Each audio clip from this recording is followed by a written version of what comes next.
Lindsay here, the Frugal Crafter, with a fun technique that we are going to learn today. This video is brought to you by artneco.com. Save 10% on your order if you mention the Frugal Crafter, or get free shipping if your order's over 50. You get the discount that's greater from the fine folks at artneco.com, and I am using their stamps today. Well, I wanted to try kind of a fun, quick, and easy Christmas card idea, and I also wanted to kind of use up some stash that had been sticking around, kind of just cluttering up my craft room. And I also wanted to make cards that were quick, easy, and affordable in using supplies that probably most people have. So I think I really nailed it on this one, even though my cards are kind of simple. They're going to be quick and easy to make for Christmas, which if you're making a bunch of cards, it's really important. And you also want to keep the supplies cost down. So that's what we're going to do here today. I'm also using some designs that are very timeless, pine cones and holly. I've had these stamps for a few years. They're all by Art Deco, and they're just classic designs that you can use over and over again without them getting too dated looking. So what I'm using here is photo paper, and I had this box of, I don't even know where this came from. I think somebody gave it to me because they had it left over and they didn't know what to do with it. It's photo paper, and you can use glossy or matte, but you want something with that bit of coating on it to get the exact same look I'm getting here. You can use regular cardstock if that's what you have. You won't get exactly the same look, but you will get a pretty cool look. So what I'm going to do is set one of these handy, and we're also going to use our clear stamp mounts for this. And you can either use the ones that your stamps are attached to, use the back side, or you can just use some other ones that you have. And if you do not have clear stamp mounts, because maybe you just use wood mounted stamps, you can just cut a piece of plastic packaging like from your recycle bin and use that. Like cut a square out of a milk container, or anything plastic will really work. You can use an ink pad lid probably as well. I'm going to use some just inexpensive markers. Any water-based marker is fine. These are Mr. Sketchy's, so they smell kind of nice. You could also use Crayolas or Tombows, Marvy, any of the fancy water-based markers you have, but they have to be water-based because otherwise they'll stain your stamp block and they won't transfer onto your paper. So I'm using really light colors for this. You can also use watercolors for this if you had watercolor paint, but you want to go super easy on the pigment because you don't want a lot of color. It works a little bit better with markers. So I've got some kind of peach and mint and blue. You really don't be too particular about how you're coloring this. Maybe a little bit of pinks. I like to have colors that are maybe a little bit unusual, especially when you're using them in such a pastel way. It just gives it a kind of interesting look. I'm going to do a little bit of brown around the edges to make a border because I know I'm not going to be stamping right around the edge. And then once you have your colors down, it's very faint. You can see there isn't very much color there. You're going to spritz it. Let me move this out of the way to spritz it. You're just going to give it a couple sprays so that you really liquefy that. And you could even go on with a brush, like a water brush is good because you could add more water if you need it. Just kind of spread that around. So way more pigment compared to the water that you're using. And it's going to kind of sit on top of the paper because we're using photo paper.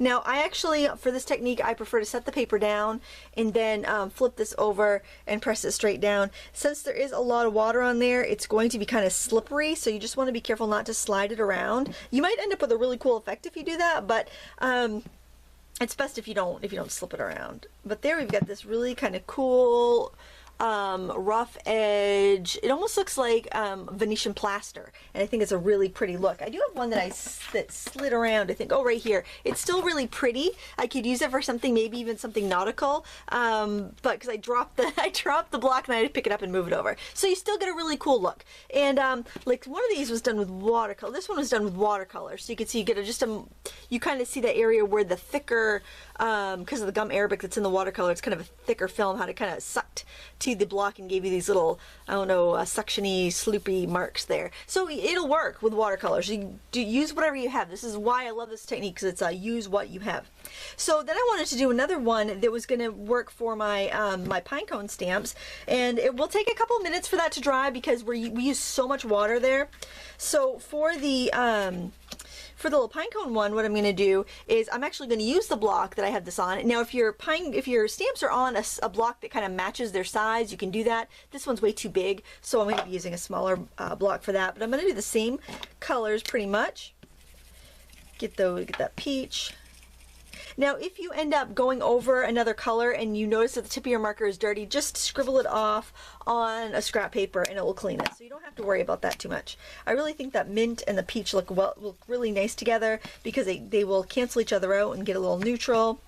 And see, just scribble off that peach. And it just is pretty, I think. And it's a fun way to try out different colors. Now this, the photo paper I'm using, I think it was like a package of 100 4x6 sheets, and the price tag on it said $5, and somebody gave it to me because they didn't, I guess their machine didn't take the smaller paper, so they couldn't use it. So I mean, it's not expensive if you do decide to go out and buy it, but I would try to see if you have some photo paper you're not using. Sometimes you buy it at the dollar store, or you just buy a brand that doesn't work well with your printer, and it's a great way to use that up. So you can hardly see, you can see that it's wet kind of in the light when I catch the glare, but I really going to get it wet there. You don't have to spread it around, but I think it does help a little bit so you don't end up with any brush strokes or streaks. Okay, so I'm going to do that one in the middle. Okay, I love that I never know exactly what I'm going to get each time. It's all just a little bit different. And let's do this one on one of the edges, and let's see if we can get 2 prints out of this block. So print number 1, I'm going to put it right here on this side, and then let's do another print, see if we have enough water on there. If not, I can always line it back up again. So the second one's really faint, so if I decided that's just not enough, I need to have a little bit more on there, I'm just going to go back in with a couple colors. So it's very forgiving, which is something I also really like about this. Now, we're using rubber stamps, so it's totally fine to use this photo paper. If you're using clear stamps, do not use photo paper because it may permanently adhere to your clear stamps. If you want to use clear stamps, then use like glossy cardstock. I didn't spray this one, so I got a more drier impression, but it's still really pretty, and it gives you that kind of old world tile look. So anytime you want that technique or that look on a project, that's a really great technique you can borrow. And this, of course, is the background for our pine cone card. You can see there. Well, this is what it starts out with before we do our stamping. So hopefully you know where we're going here. You know what we're doing, right? I hope so. This is still a little bit damp, but I think we can still stamp on it. It's not going to be a big deal. And then we are going to use markers to ink up our stamps. So I'm going to start off with my red. And I'm going to go in and just get the berries on the stamp. I love this stamp. It's so pretty. It's just like almost like a vintage print of like a botanical holly leaf. It's just really lovely. You won't be able to really tell until we stamp it, I don't think. And then I'm going to go in with kind of like it's almost like a sap green color. It's not like super cool like a super cool. It's not super cool like a hunter green or a Kelly green. It's definitely more earthy. This is the Stampers Big Brush Pen. These are actually India ink markers, but if you stamp quick enough, they are a water base. They will transfer just fine. So don't worry about that. And then I do want a little bit of a darker, so I'm going in with my Mr. Sketchy, because the thing I found in all my experience and years of stamping is that water-based will work with all the other water-based markers you have. Your alcohol markers will work with all the other alcohol markers you have. You don't need to buy a bazillion of one brand. You can go use Crayola, especially for this technique. If that's what you have, it'll work just fine. Now, something you might want to also do is just kind of mess it up by tapping your brown here and there, and that was a trick that I learned from Lisa over at Local King Rubber Stamp. She did a demo on that. It was just fantastic looking. So I like to give credit when credit is due. And now just make sure this ink is going to be wet when I stamp it. I'm going to breathe on it because y'all know I have plenty of hot air and I can totally re-wet that stamp.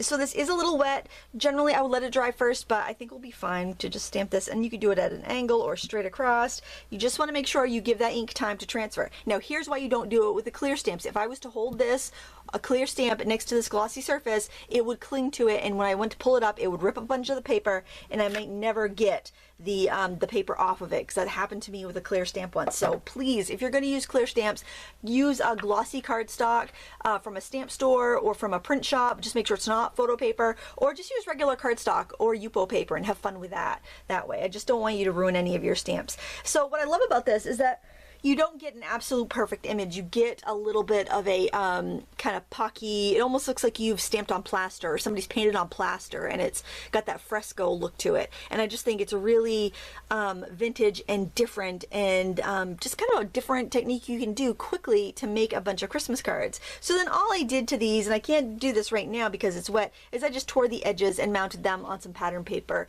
and a card base. I'm going to go ahead and stamp the I almost said pineapples, the pine cones for you, and then you'll just get it's basically the same thing, but that way you can kind of see it done.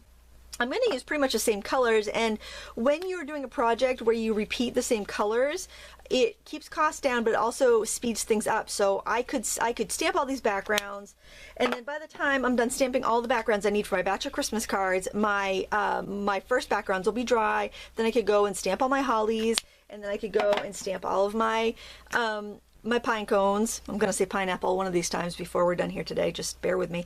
And then I'd have this whole batch of cards done in no time. You just do it assembly line style. So again, I'm gonna breathe. I know you're probably like, she doesn't take a breath. I don't know how she does that. And there we go. We've got our pine cone in the middle. And because we put a couple different colors on there, it just adds a little extra interest. And I've got this small pine cone and tassel. And we're gonna do the exact same thing. Maybe I'll only do one because you've seen me do it already. And yeah, it's pretty much tearing out my images and layering on cardstock. You've seen me do it a zillion times because I swear I only have one type of card I make. It's like torn layers, sticking on a card base, and we're done. Bob's your uncle. I've gotten so lazy with my card making. I know, you know, do you guys find that like you get into this habit and you make the same card over and over again? I really need to up my game. I really do. I'll turn this way. You can turn these little stamps you're going to do on the side each time a little differently, so that you have kind of a little bit different. Like I could have this upside down or whatever. Let's try it upside down. We'll see how it looks. That edge is still a little wet, but I'm not too worried about it. Again, we'll go in with our brown. I do enjoy these markers for inking up my stamps. I don't really like them for coloring that much because the tips fray. Probably because, you know, they do get a little abuse being used on the stamps, but I do like them for that. I think the Spectrum Aqua markers that are upstairs on my desk, I use in the winter more often because I'm upstairs in my office. I like this a little better because they have a fine tip kind of like these do, but I find they have a lot of ink in them. So it just works out really well. I'm going to do this one kind of upside down. We'll see how that looks because I didn't do that on the other one and I'm curious about it. There we go. That's pretty, and it gives you a little bit of a difference. Now, here's a tip. You're going to want to let this dry before you go and tear it, or you're going to smear any of that wet ink. But once it's dry, it's going to be locked down there really well because of the coating on the photo paper. So here, I think it shows. Is this the one I just did? I think this is dry. It's almost dry. Well, you know, if I smear it, whoop-de-doo, not a big deal. Okay, so what I like to do is tear it. Now, if I tear so that I'm tearing towards myself, I'm going to get a deckled edge. Okay, you can see how I can see the inside of that. Same thing with pattern paper. If I take a piece of pattern paper here, okay, if I tear this and say my image isn't here, I tear this towards myself, I get a deckled edge, right? If I'm tearing around an object and I tear away from well, I just got a deckled edge that way. Wait, tear it towards, I get a deckled edge. But if I tear it away from myself, yeah, if I tear it away from myself, like my dominant hand, my right hand is going away from myself, then I don't get a deckled edge around my image if my image is over here. So keep that in mind when you're tearing your mats, if you want to see the white core of the paper or not. Tear it towards, you're going to get the white edge to your left hand side. If you tear it away, you're going to get the no white edge on your left hand side. I have to keep looking at my ring because I have major right-left confusion. I'm just a dingbat. I don't know. I have no excuse for it. It's always been that way. My right and left, I don't instinctively know what they are. Oh my gosh, it's so terrible. Okay. I've had I haven't filmed a video in like a week because I've been on a little mini trip with the kids, and it really shows, doesn't it? I'm out of practice. Okay, so yeah, so I'll just go and just tear around there. I find that if I kind of pinch the edge of my image just slightly over where I want that tear to be, I don't accidentally tear into my image. But that's why you need your image dry, otherwise you're going to smear that wet ink all over the place. So There you go. So another quick tip I wanted to share with you is how to make a tag, because you probably will go crazy. You'll make a bunch of these and you might get burned out on making the cards before you're done. These are also really quick and easy to do, and you might also have some ones that aren't perfect, but they're still pretty enough that you don't want to throw them away, and that was the case here. So like here, my block slipped, but it was still kind of pretty and I didn't want to throw it away, so I thought, well, why don't I make a tag out of it? Because Christmas time, it's good to have a big basket of tags so you can wrap your presents quickly.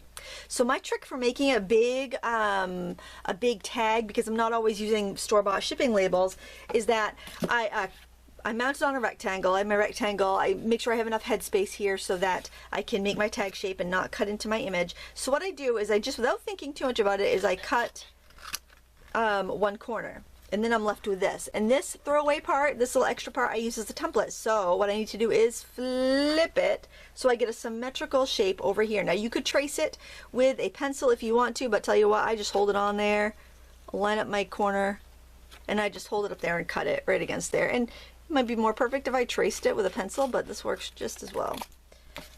So there I have my tag, and then, you know, punch a hole, put some ribbon in it, and then you're all set. And it's really pretty, and I bet people would keep these for a bookmark because that ink is not going to go anywhere once it dries, which is really nice. I just really love this kind of pitted texture. It's almost like a unglazed tile. It's got that just pitted fresco Venetian plaster tile look to it, and I just think the imperfections of this technique is what makes it really beautiful.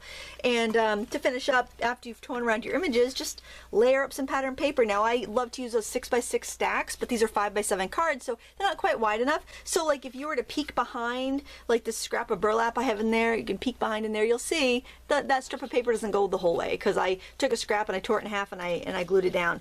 Great way to use up some like leftover fabrics that you might have, maybe from like doing some holiday wreath making or whatnot. You may have some burlap. That's a perfect way to embellish. Little baker's twine, buttons, the stuff we have around because we've used them for other projects. Look for anything that's tan, red, or green, and you can stick with this traditional color scheme and make some cards that are a little bit different and a little new, and most of all, nice and quick, and you can actually get these done. There are beautiful cards out there that are elaborate, that I love to look at, that are beautifully colored, but when it comes to Christmas card making, I have a big Christmas list, and if I'm going to hand make my cards, they have to be a little bit more efficient, so and practical. So hopefully you'll find this tip useful. I know it's not the snazziest and most beautiful card out there, but I think it's pretty, and I think this technique is the bomb, and I do hope you give it a try, because everyone is going to be a little bit different. Everybody's going to get a little bit different of a card, even if you follow the same recipe for all of them. Real quick before we go, I think I'll show you how to do this with watercolors, in case that's what you have, because I'm a huge believer in use what you have, especially this time of year. You don't want to go spend a bunch of extra money just to make your Christmas cards. You got a lot of things to spend your money on this time of year. So I got some watercolors right here. Doesn't matter, use Crayola, whatever you have. Just don't go too crazy with the color. You don't want that much. You want a lot of water. So use that water brush and squirt out some extra water. I do like red in there, so I'm going to just a touch of that though, because it's super bright. Get some of that turquoise aqua color. See how though you can hardly see the color? I wanted to show you this because tendencies are to go and charge that brush up full of color, and you do not want to do that, because you're going to end up with a thick goop on your photo paper, and it's not going to work. And just going to press straight down, and it doesn't look like much, but when you pull it up, you have plenty of color there. You don't want a ton because you have to stamp on top of it. I do like the look of the markers better, but if you don't have markers, then go ahead and use this and experiment with it until you get just the right amount of color. But don't throw your experimentations away, because there'll always be something you can stamp on top. You could stamp a silhouette in black, even over a really bold background, and it's going to show up. Just make sure you're using the rubber stamps and not the clear ones so that it will show up. I want to thank artneco.com for sponsoring this video today. If you want to find the stamps that I used, I'm going to link them up in the video description. Don't forget to use the coupon code, thefrugalcrafter. Just mention it in the comments box when you order, and they will refund any discounts. So if the coupon code's not working, just mention it. They're wicked good people over there. They will make sure you get your discount. And it's a fun technique, and it's quick, and it's easy, and everyone's going to be a little bit different. So every card you send will be unique this holiday season. And you can use your scraps for tags, so nothing goes to waste. Not even things you think might not be that great. It'll be pretty great when you make it into a card. Thank you so much for watching. watching. I'm gonna take a breath because I feel like I've been talking 90 miles an hour. Thank you so much for watching. Please give me a thumbs up and subscribe if you like this video. And until next time, happy crafting.